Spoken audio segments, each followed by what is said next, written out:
So now I'm going to talk a bit about some perspective on, if there is a creator, if there is a God of love, if there is a God of justice, goodness, righteousness.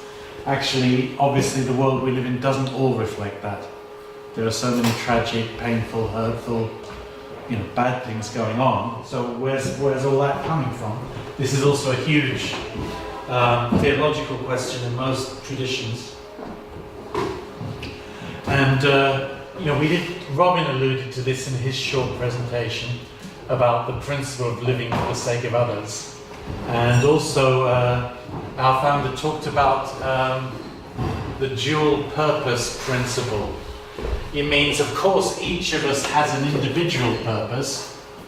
Tim Miller has his purpose to maintain my health, my well-being, and so on.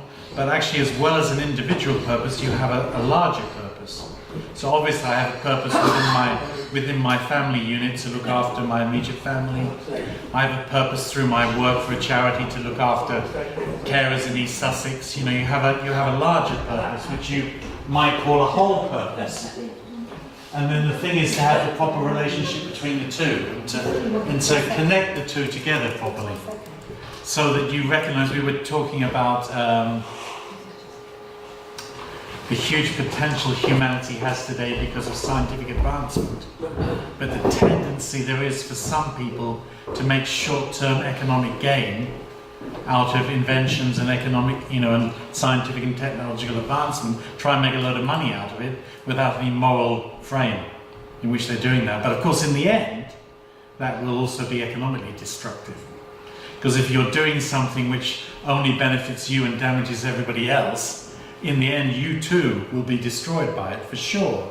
But when you're just thinking, what's rolling into my bank account tomorrow and the next day and the next year, of course you're not thinking like that. So in the world that's after the pattern of God's own nature, if you like, the individual purpose is actually fulfilled through living for the whole purpose. So, if you seek to lose your life, you gain your life.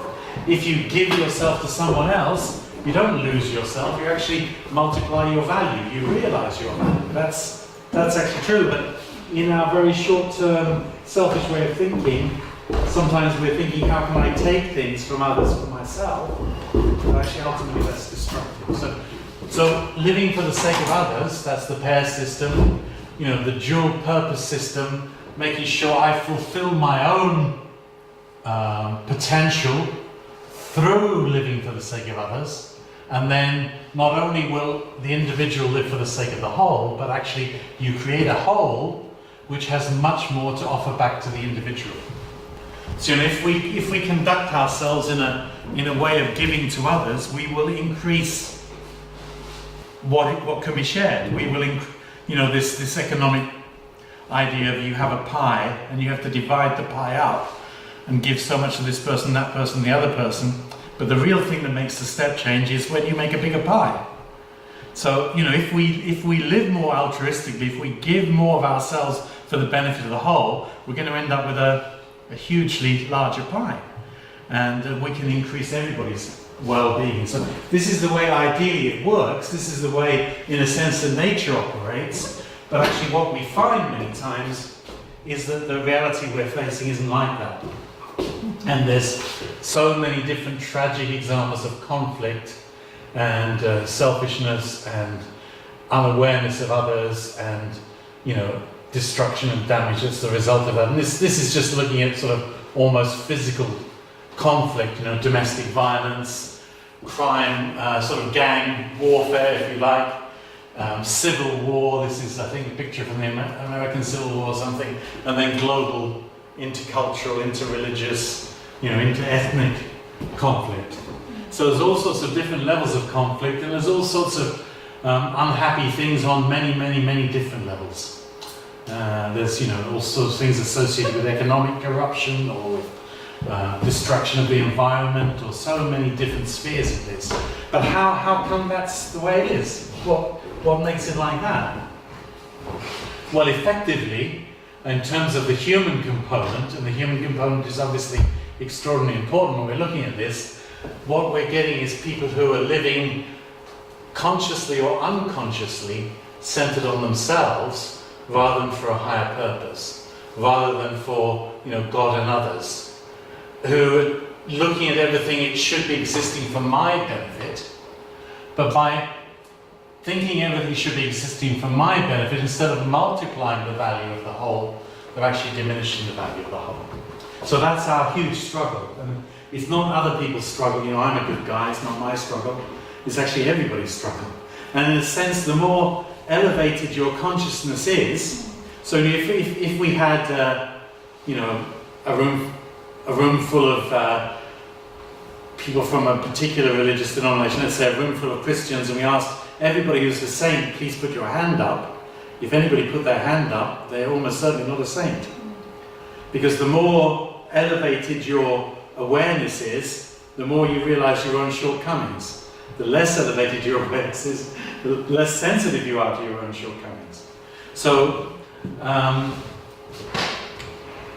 our struggle is we're all battling with a nature within us which is not living for the sake of God and others, not living for a higher purpose.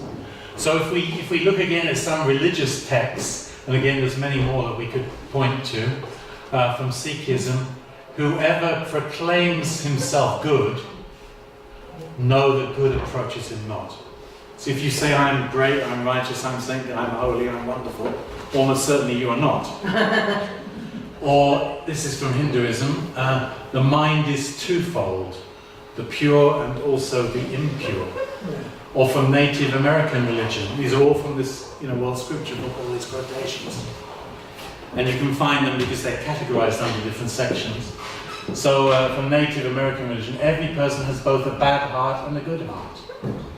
Or from the New Testament, from Christian thought, I do not do the good that I want, but the evil that I do not want is what I do. I mean, what sort of stupid idiot is that?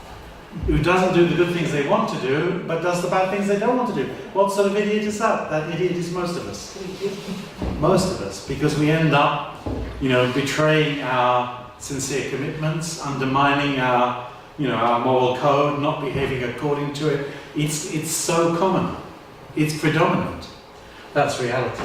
So I think you would, Baldeep, you were talking about this in a sense, because you were talking about the mind is your enemy and also your best friend. So what we're talking about is two different minds that are struggling with one another. That's what this is talking about. Yeah. So we find ourselves in that situation. So if you like, you could put it this way. We do have a nature within us which has the potential to resemble God or to be an expression of God's righteousness if we grew and developed ourselves correctly. But because down human history, people have conducted themselves selfishly, contrary to those principles of living for others and the individual living for the sake of the whole and so on, actually this is more developed. So down human history, it's more of a struggle to be unselfish and truly live for the sake of others than it is to be, exploitative and selfish and misusing and corrupt and so on, because that's more the common way of behaving. So as we talked about before, those religious founders, those pioneers, if you like, who opened up to a new level of consciousness and set the example for that, they were usually mistreated by others because other people thought that their righteous teaching was endangering their wealth and their position, or they thought it was a recipe of stupidity. What on earth are you doing loving your enemy? What sort of nonsense is that? Kill your enemy. That's common sense. Destroy your enemy. Don't love your enemy. That's madness.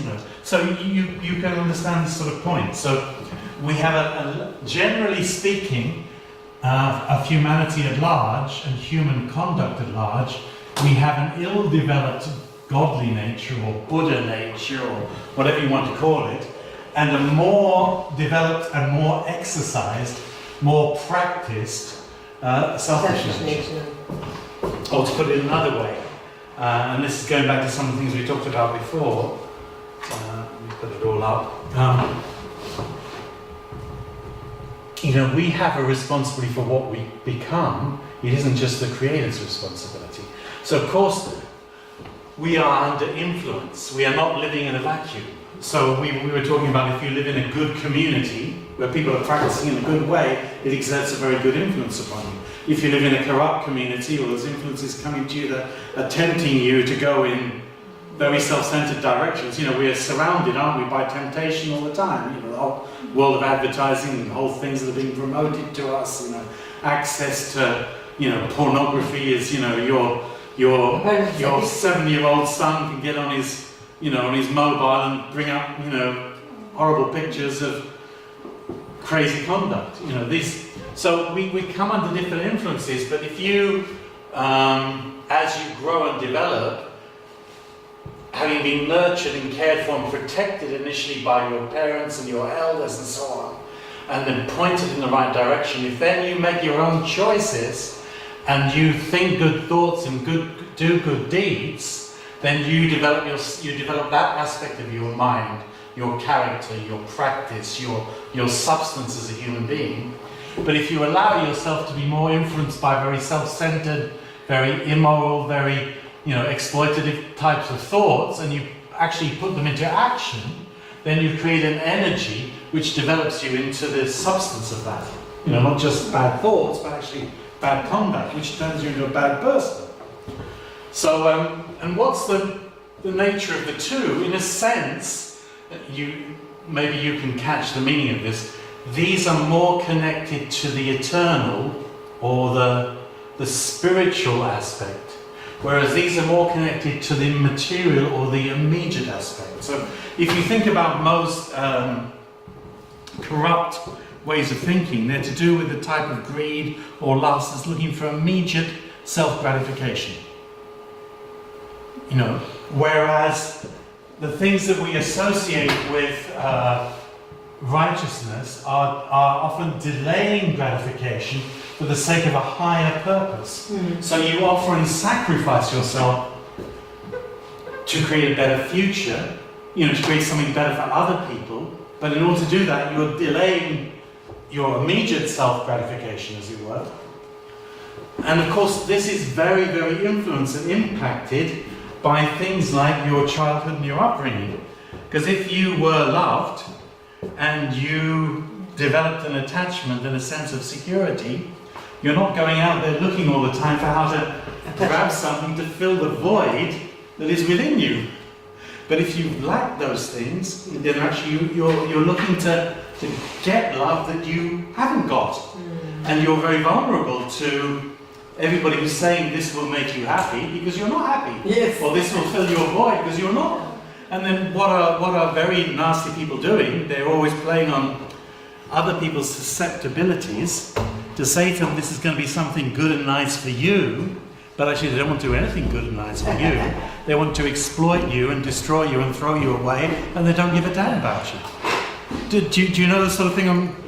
It's very real, what I'm talking about. So inside each person, because of the nature of human practice and wrong practice, we have these two influences coming at us, and inevitably to some degree we've developed these two minds, and actually this mind is more prevalent, and in terms of humanity large, this mind is less prevalent. So we have a responsibility, we have a battle going on within ourselves, and this battle that goes on within myself is not just affecting me, it's affecting through me those around me, my family, those in immediate contact with me, the society I live in, and ultimately the world I live in. So again, it connects with, if we can conquer this one, if we can improve this situation, if we can uplift this side of human nature and diminish this side, we can make the world a better place. So again, what Father Moon always expressed, our founder, is he said, this is the essential function of religion. What is the primary task of all good religion? It doesn't matter which religion it is. The primary task is to make people aware of this battle and to assist people to connect to influences that guide them in this direction, and to discipline themselves and establish good habits such that they grow this part of their nature and stop opening themselves to these influences and stop doing these things. And if religion achieves that and makes their original godly nature grow and their very self-centered, corrupted nature diminish, then it's making better people. It's making better fathers, mothers, parents, husbands, wives, brothers, sisters, employers, employees, you name it, everything. And it's uplifting society. So when religion's doing that, it's doing its job. When it's playing the power game or the wealth game or whatever it is, and actually being influenced more by this side, it's not performing its function at all. It's contrary to its function. And of course, in religious history, whichever religion you name, those things have happened. And people have misused it. And if you want to put it in religious terms, and it would be different in different religions, of course, the devil has invaded, or corruption has invaded what originally was intended to be righteous. So that's a real battle that's going on. And we need an awareness of it, and we need to consider how do we create a society where we bring as many positive influences to bear as possible, as much understanding. In a sense, that's what Margaret was describing, right? It's no easy matter to make lasting, solid marital relationships, but if you put in a lot of good input about how precious and valuable it is, and how it's not easy, and how you fight for it and work for it and so on, it might help some situations. It won't help you if you've got a husband who beats you up every night and never has any sensitivity to respond to your needs, and is sexually unfaithful all the time and does all this, spends all his money gambling and destroys the whole family. You probably are better getting rid of him. That is true. Because in the end, you can't. You try as you might, you can't resolve the circumstance. But on the other hand, if you're at a delicate moment and you have a profound understanding of how serious you have to be in the commitment before you engage in the relationship, and then you remind yourself all the time that if I'm blaming my husband, I have to be, for my misery, I have to be very careful, because that means I'm in the wrong place. Because blame and resentment, what does this mean? It means something wrong with me. And where does the problem reside? It's if I don't see what's wrong with me, but I see what's wrong with that person. And everything's their fault. Then that completely depowers me and demotivates me from seeing what's wrong with me and correcting, which I can potentially do. So again, that was Margaret's story. She realised she was feeling a little bit unappreciated, or not the sort of responses she was hoping for, not the sort of happiness that she thought marriage would mean and bring. And then you could feel disillusioned and start thinking, well, goodness, we've got to get rid of this guy. Because you've got to find this charming guy over there who's actually, got all the sweet words and all the rest of it. That's the one that's going to make me happy. But actually, this is not a correct understanding. Do you understand the sort of things I'm referring to and talking about? So, for example, the mind that envies, resents, blames is this mind. This mind doesn't do this. This mind understands my responsibility, my fault. Similarly, wherever you go in the world, we work together, Robin and Margaret work very extensively in this, David and Patricia too, and I went a lot of times as well, to Israel-Palestine. It's in the news again, isn't it? 60 people died the other day, on the Gaza border, because they're burning their ties and throwing their stones, because they feel they're in an open prison where they can't do anything, they can't get out, they can't express themselves. And then there's the Israeli troops there, and they're identifying amongst them some, maybe armed Hamas person or whatever, and they're shooting them dead. And and what are they doing? Well, from the Israeli point of view, it's those completely untrustworthy, irresponsible, deceitful, never can make peace with them because they never keep their side of things, lousy Palestinians. Excuse me.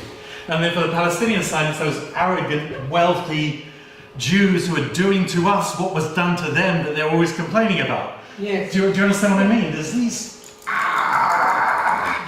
terrible feelings towards one another, but there's very little understanding of what's wrong with my side. Not for everybody. I mean, we went there and we met profoundly enlightened Palestinians, profoundly enlightened Jews who were well aware of their own faults. But what's ruling the day, what's ruling the political atmosphere, is the extreme that completely blames the evil other side.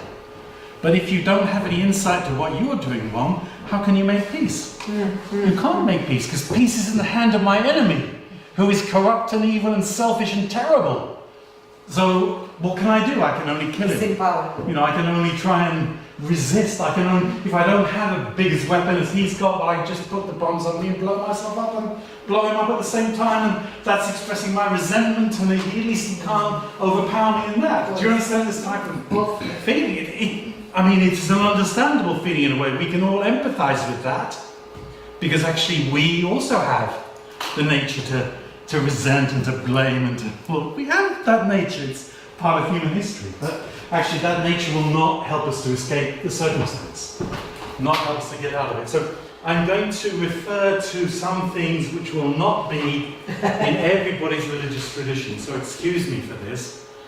In a sense, maybe it expresses something about the roots of our work, which comes from our founder, who comes from, you might say, a Judeo-Christian root, although actually his culture, because he was a Korean man, is more Confucian and Buddhist, but actually he was deeply inspired by his own faith in Christ and so on, and it affected him. So I'm going to mention something about, some people might even deem it a mythology. Yeah. They might deem it a story. But many of these stories, like for example in Greek thought, Pandora's box, in Judeo-Christian and also Muslim, of course, thought, there's the Adam and Eve story.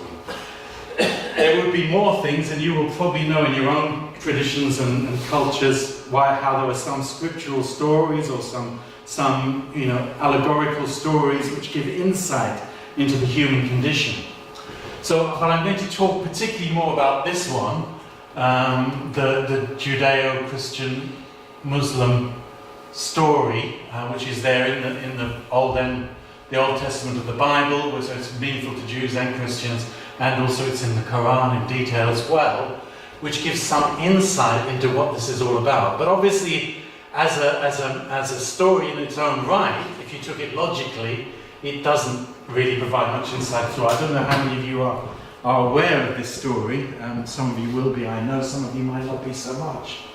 This is talking about God, the Creator, completing the act of creation by ultimately creating human beings, man and woman, Adam and Eve, and that actually they are placed in, heaven on earth, and He gives them a direction. They can eat anything, they can partake of anything they want, but there's one tree from which they should not eat the fruit. And it says in the story, there was a serpent, and the serpent whispered in the ear of Eve and said, eat that fruit from that tree, and you will actually fulfill your purpose, and you will, you become like God effectively. And she ate the fruit, and then she gave the fruit to Adam, and he ate it too. So, what sort of meaning is this? I mean, if this were to be taken in a literal sense, what would be the best way to end human corruption? Cut all the trees. Get rid of fruit trees, that might be helpful. Get rid of snakes. In fact, there's a Christian tradition that St. Patrick, who brought Christianity to Ireland, he destroyed all the snakes in Ireland, so that's why there's no snakes in Ireland. I don't think this is a very scientific or logical expression, but in a sense it would relate to this. So I knew there was a man in South Korea who had a revelation that the fruit in the biblical account was actually a peach, and he bought peach orchards and cut them down and burnt them to get rid of peaches to prevent human corruption. What? I mean, in a sense, this is nonsensical. So many of these insights that come through the stories and the mythologies in sacred texts and sacred insights They are allegorical teachings. So I'm going to refer to that as we proceed, as an allegorical story. So how it expresses itself in the Bible and the Quran is it talks about Adam and Eve eating that fruit, and it talks about before they ate the fruit they were naked, yet they felt no shame. But after they ate the fruit they were ashamed of their nakedness and they hid the sexual areas of their bodies. So there's a very profound implication here that we're not talking about literal pieces of fruit, and the solution is therefore not to get rid of fruit. And from many theological perspectives, the perspective was, well, God gave a direction, don't do something, and you disobeyed that direction, you did it, and therefore tragedy came to you. Now, of course, obedience to the rules of life is very important, but if you think about obedience to the rules of life, it depends on, which sort of rules you're talking about as to how serious the consequences are. So as we were implying before, for example, in all of our human relationships, it's the closest and most precious. If you violate respect for the other and respect for God in the most meaningful relationships, you create the most damage. So, when my 4 children were growing up, my youngest son, his room would be a little bit messy, and generally we tried to get him to do it, didn't go and tidy up for him. But one time he was away on a summer camp, and my wife went up to his room and thought, well, I'll just tidy up while he's away, And then she was pulling out the drawers from under the bed and pulling out the bed from the wall, because she's a very thorough German lady, my wife. She cleans behind everything. And she found all these empty bottles of fizzy pop and sweet wrappers and biscuit wrappers, because he'd gone into the larder, gone into the storage, in the kitchen, and taken stuff and eaten it without asking anybody. Now, of course, in a way, that's not a great way to behave, right? But in another sense, my wife and I, when we discovered it, in a way, we laughed about it. Of course, if that developed into more serious problems, then that would be problematic. But what I'm saying is he was disobedient, but it wasn't in the most crucial issues in life. And actually, he got out of those things and, has become a very lovely, good human being. So, if you say to someone, don't do something, if you disregard that and do what you're told not to do in a matter that is more critical, then the result and the damage is much greater. So the implication that is in here, Father Moon's insight was that actually this is really talking about misusing each other in the matter of love. And the fruit is not a literal fruit, it's actually talking about sexual love and the sexual relationship. And that actually they were drawn into a sexual expression, a sexual relationship, which was not blessed by God. And it relates to all those diagrams we showed before about how the love between man and woman is a very Sacred.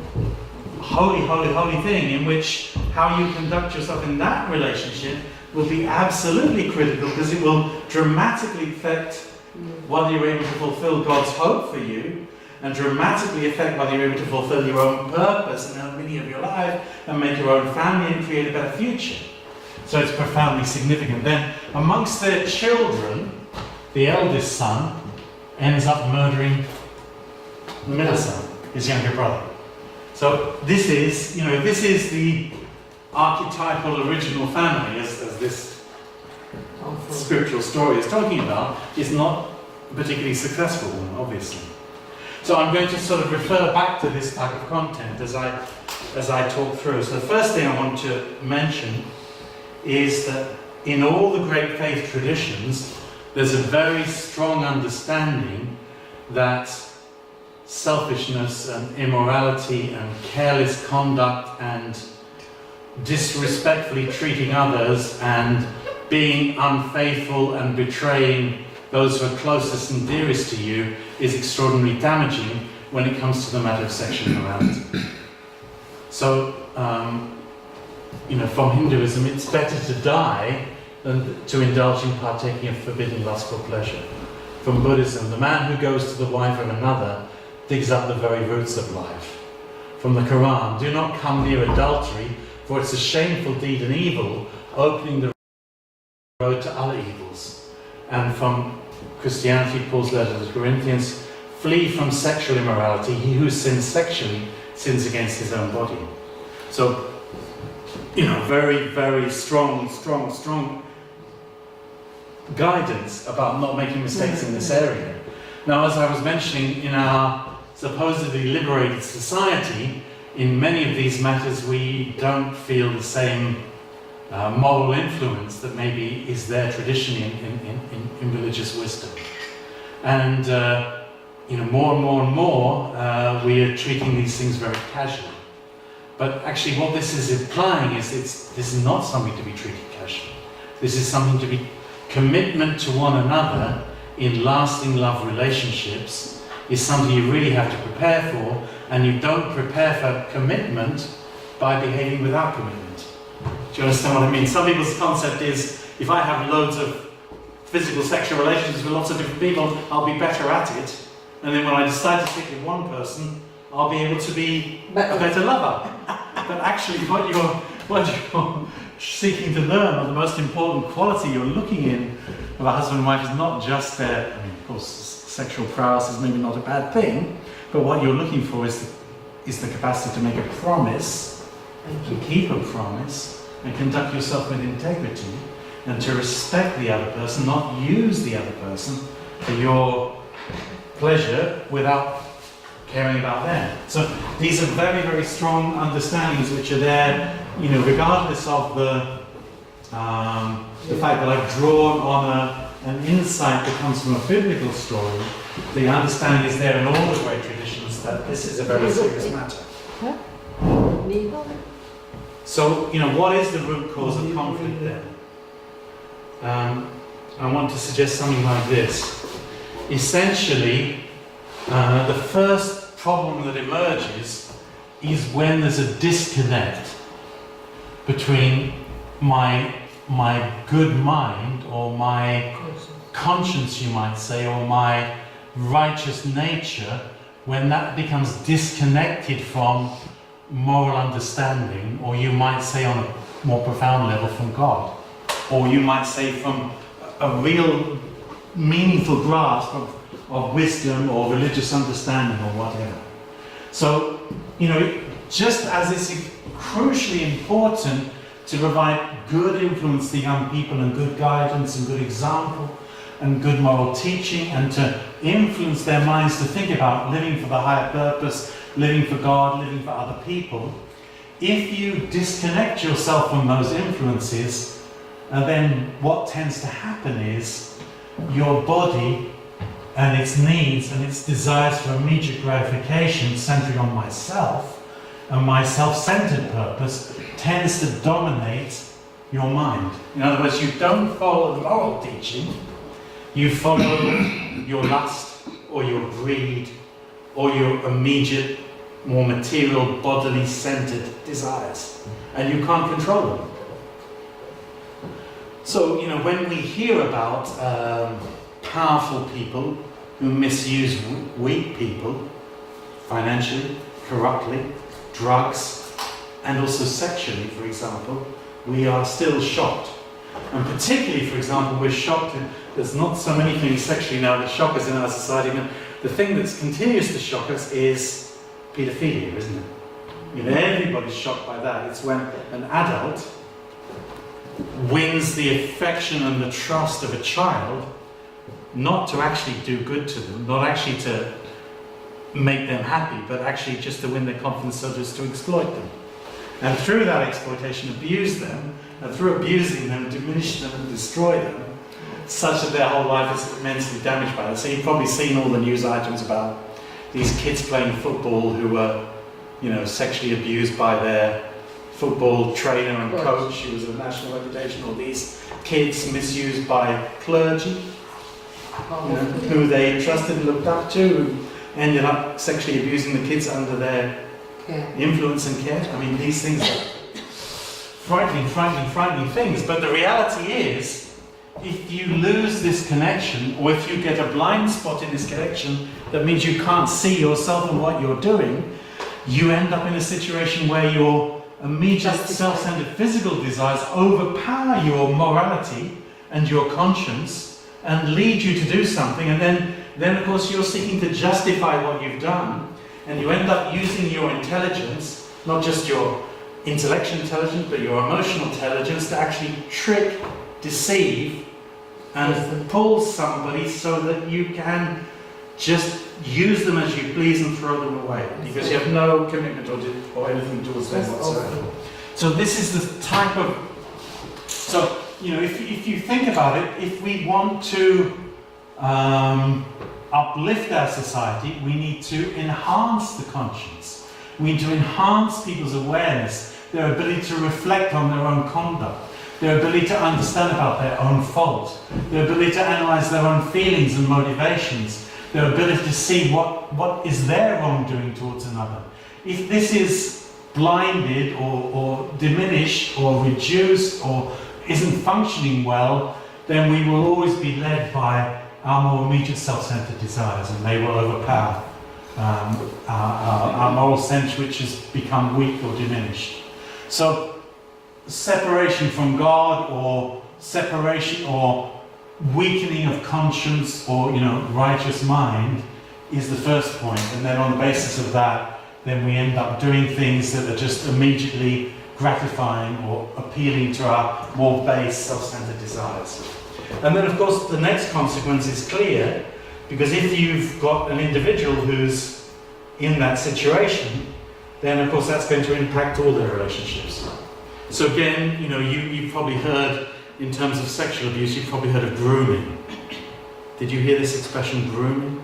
It means when the sexual predator, for example, adult towards a child, gives lots of nice words and nice things to the child and shows them the most vulnerable children are the children who are not receiving love from their parents. It might not be because the parents are bad, it might just be because they're going through a tough teenage period when they're feeling a bit estranged, but then someone else comes along who's charming and nice and attentive and thoughtful and, giving them things and supposedly caring about them, but in the end, that person turns it into asking something of them, which actually, even though they in themselves feel that's not something I want to do or be part of, it's difficult to escape the circumstance. And once they've done it, then of course the nature of this person appears, and they're blackmailing and telling you don't continue to do that, your parents will know, the picture will be shown, that whatever it is, other people will get to know, and then the nature of this criminal mentality, if you like. Similarly,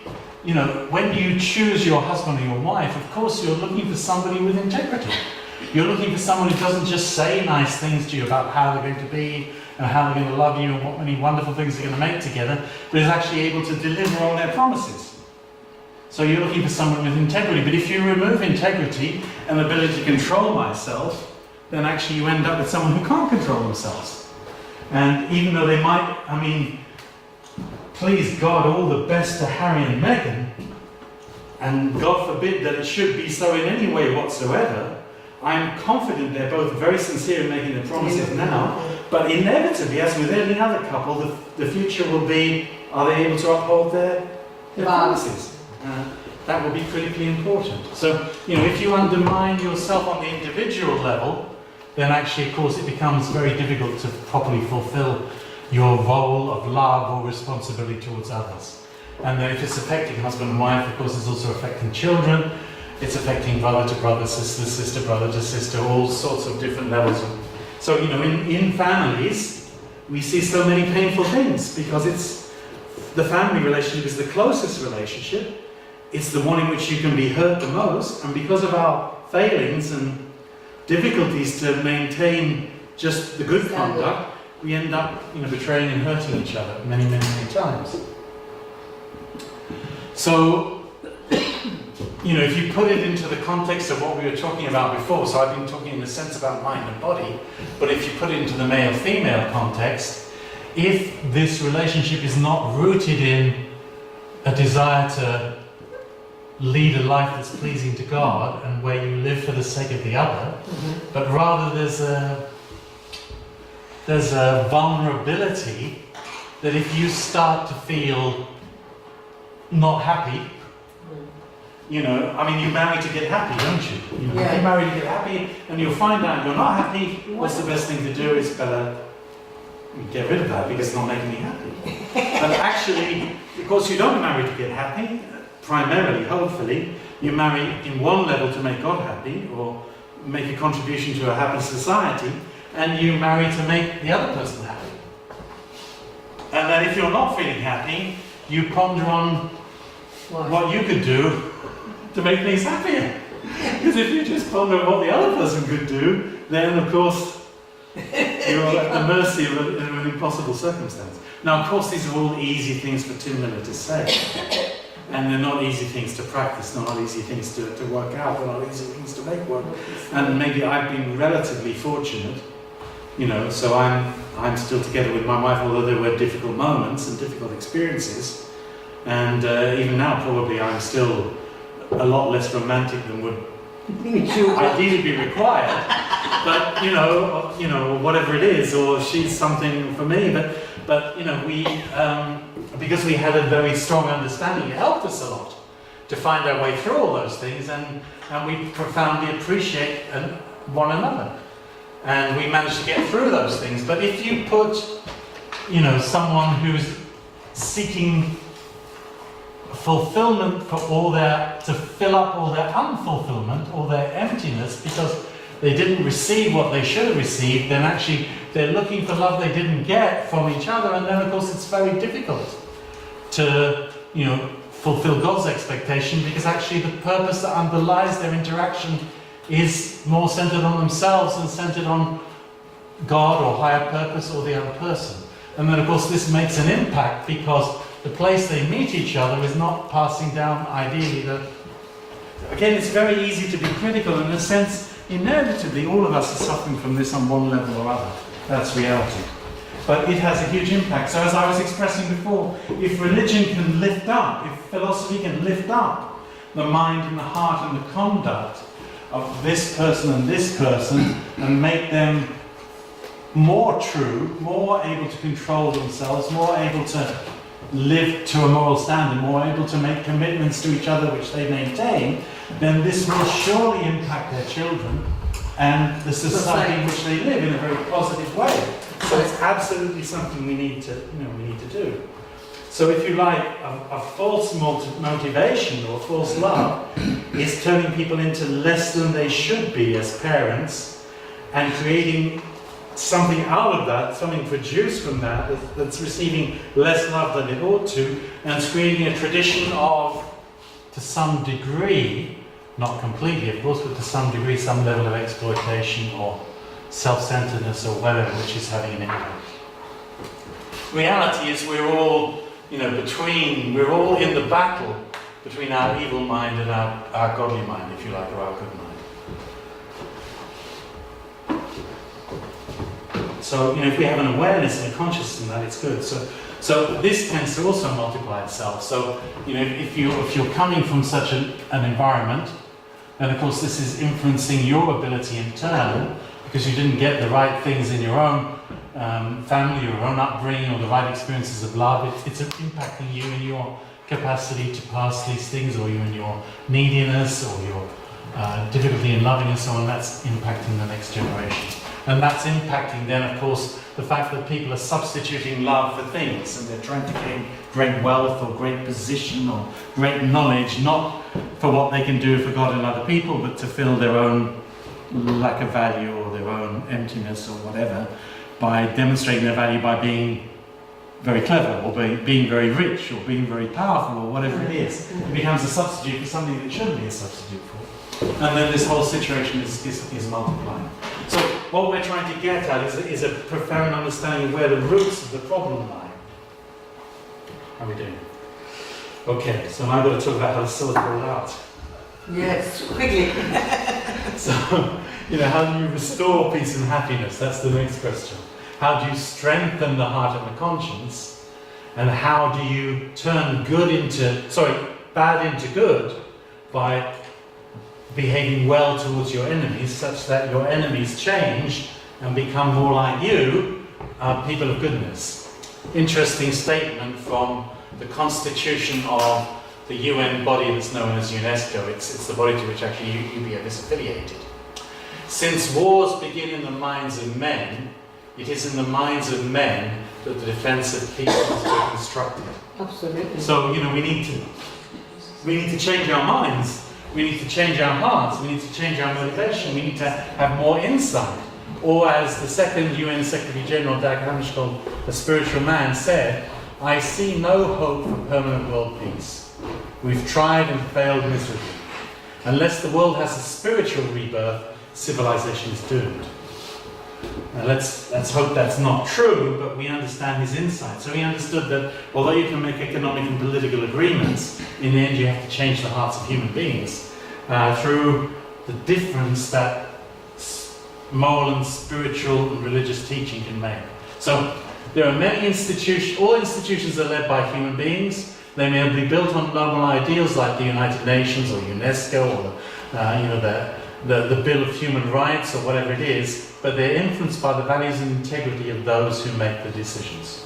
Human character is shaped by experience in the family, the educational system, the social, cultural and religious influences. So, in other words, if we have capacity to envision a very just society, a very righteous society, a very caring society, we can put it into international agreements, we can put it into acts of law, we can put it into all sorts of idealistic contexts, but in the end, if you don't have good people, you can't make it work.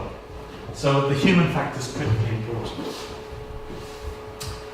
So UPF will express that religion is not something old-fashioned and a waste of time.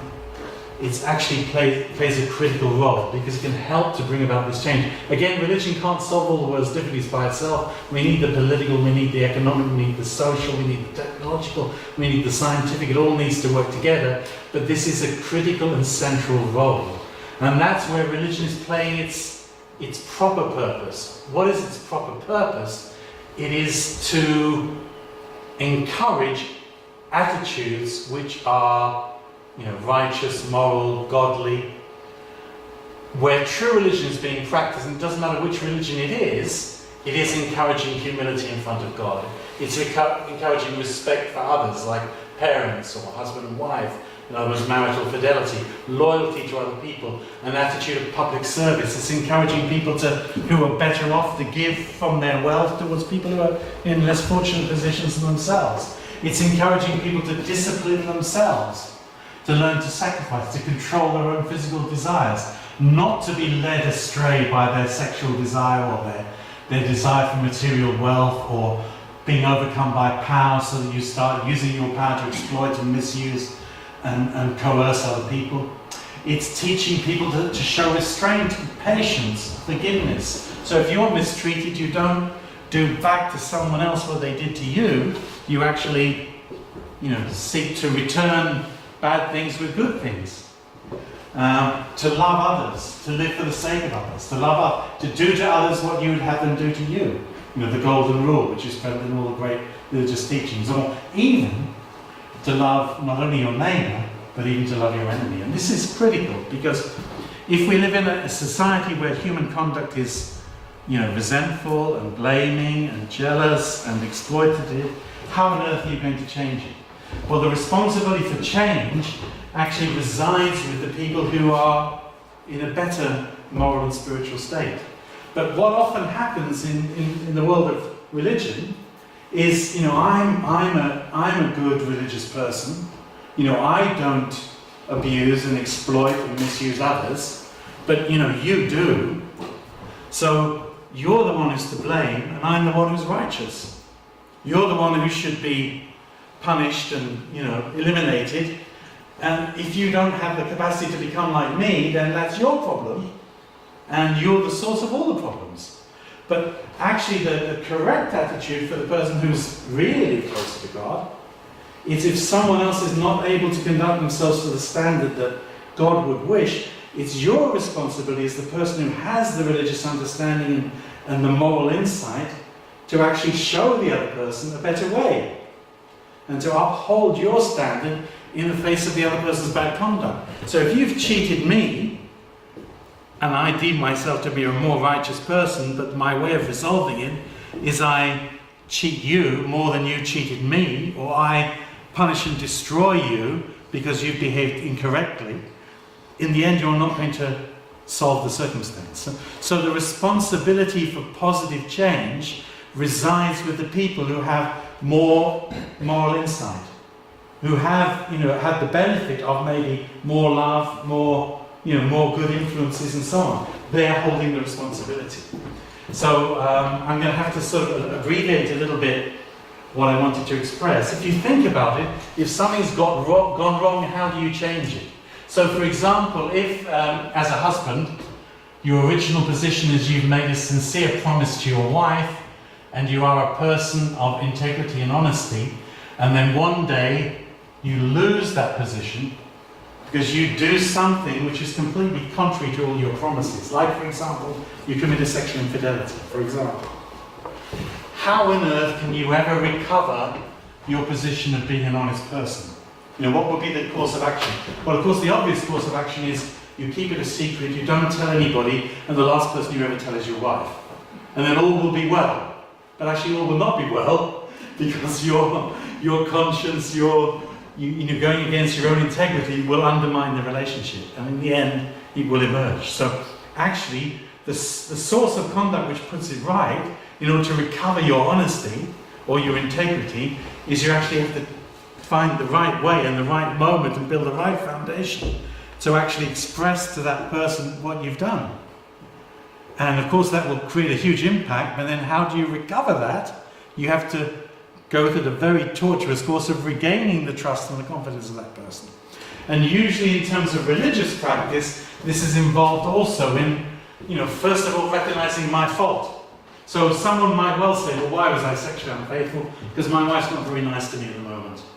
And I was miserable and I had to make myself happy. And that's the justification, so I've done nothing wrong.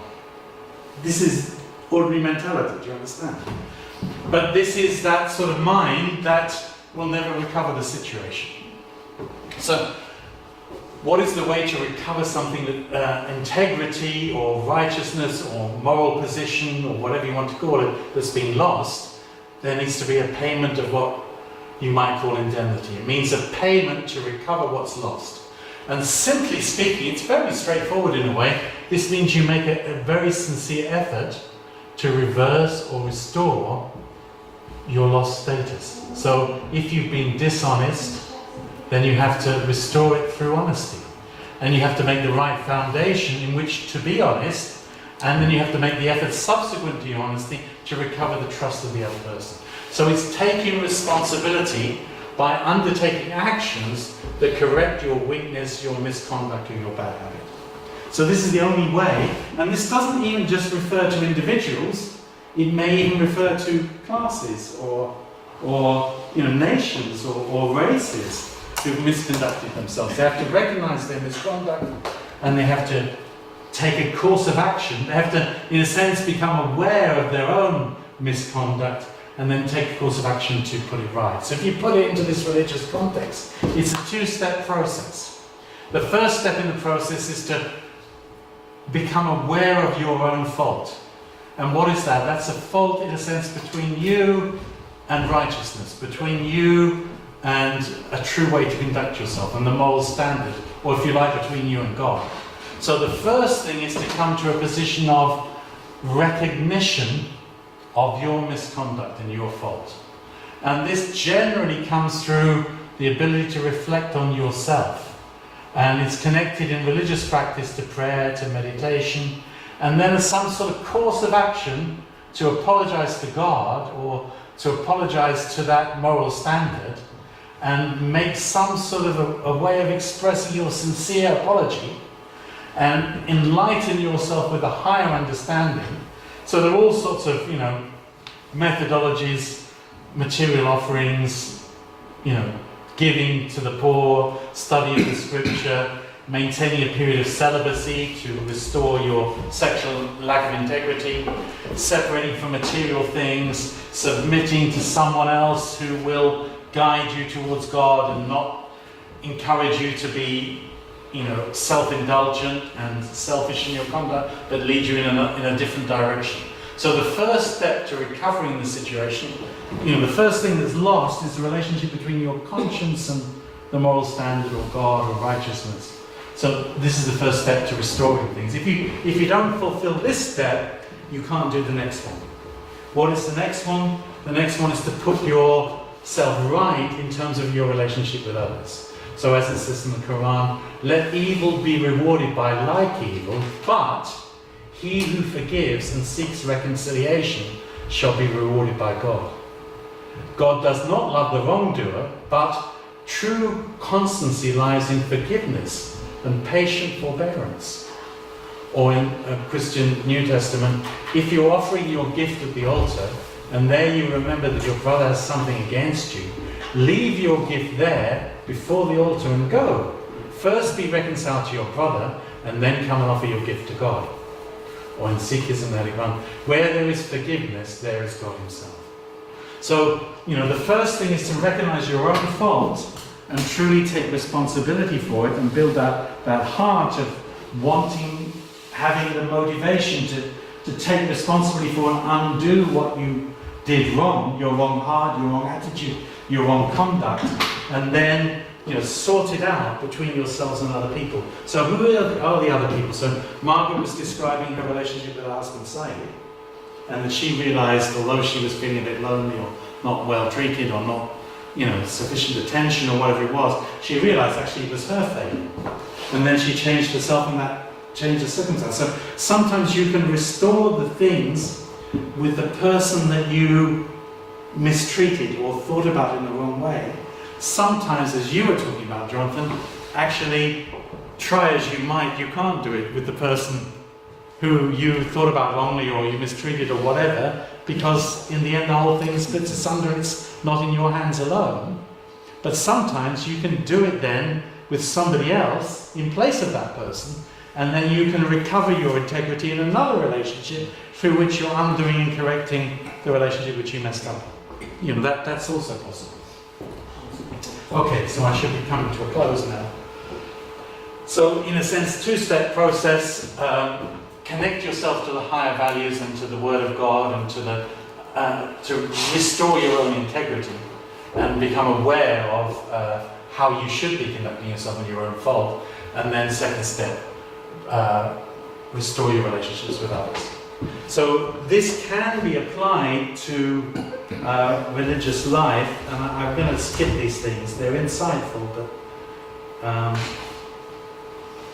in the end, it's a hugely demanding thing that people of high integrity or moral and religious commitment have to do to make the world a better place.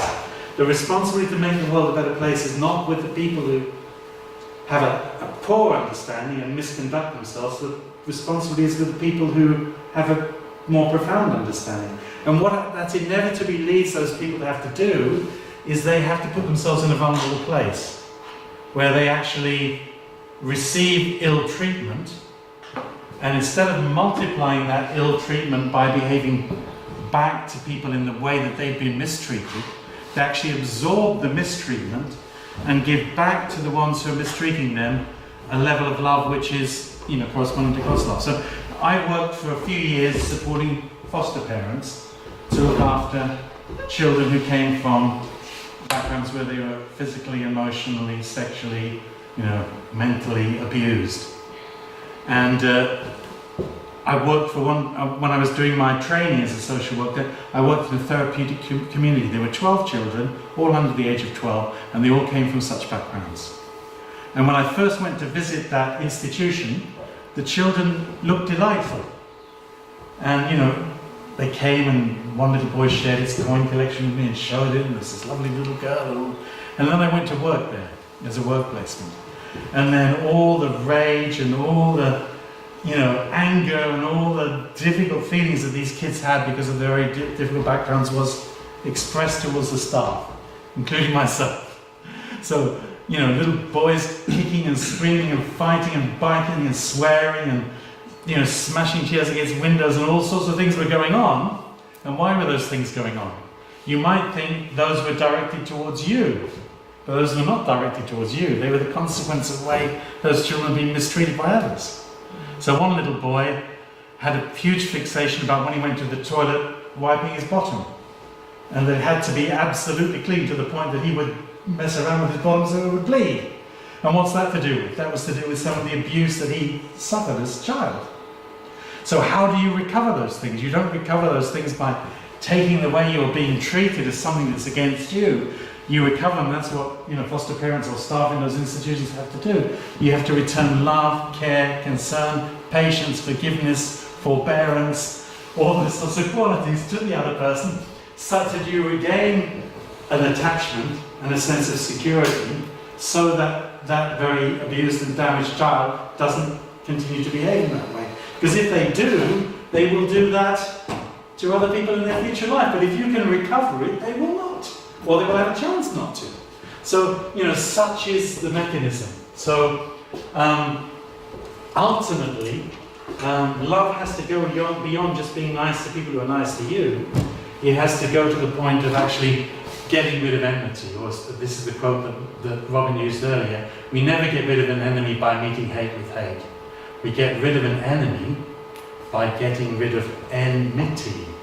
So your hateful thing to someone who's mistreated your family, your race, your class, your whatever it is, how do you get rid of that hatred and that bitterness? You have to first work on your own enmity, and you have to get rid of it. And you have to rise above it, and you have to treat the other person such that in the end you shame them. I mean, that was, you look at Martin Luther King or you look at Gandhi and the salt marches and all these different things. In the end, the supposedly righteous police or British government or what it was exposed itself as very brutal and unrighteous. And in the end, they had to recognize that they were at fault.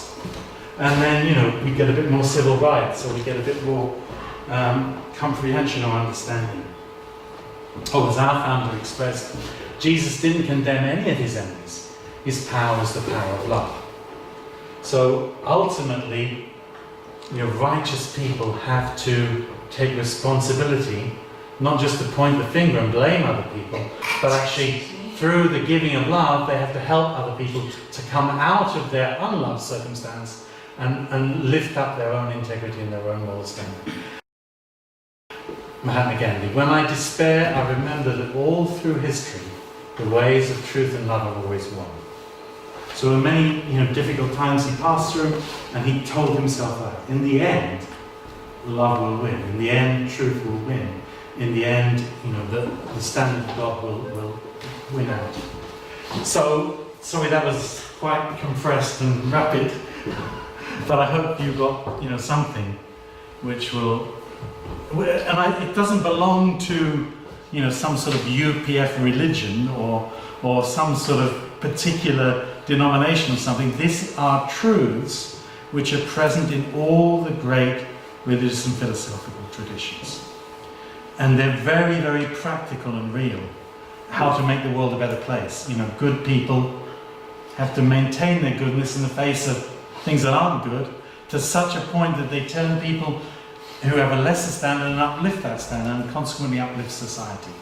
So the bane of religion is where religious people become self-satisfied and self-righteous and condemning of others, rather than recognizing that other people's faults and failings are actually my responsibility to intervene and try and make those things better.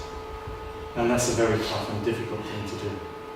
So thank you very, very much for your attention. I hope there's been some thoughts that have provoked thoughts for you or confirmed things you already profoundly understood.